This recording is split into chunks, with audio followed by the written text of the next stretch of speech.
ويبشر المؤمنين الذين يعملون الصالحات أن لهم أجرا حسنا ماكثين فيه أبدا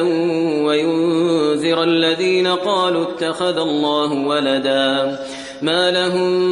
به من علم ولا لآبائهم كبرت كلمة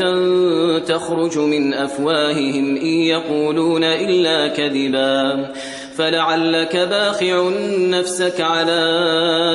آثارهم إن لم يؤمنوا بهذا الحديث أسفا إنا جعلنا ما على الأرض زينة لها لنبلوهم أيهم أحسن عملا وإنا لجاعلون ما عليها صعيدا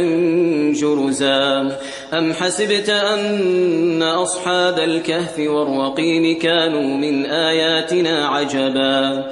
إذ أوى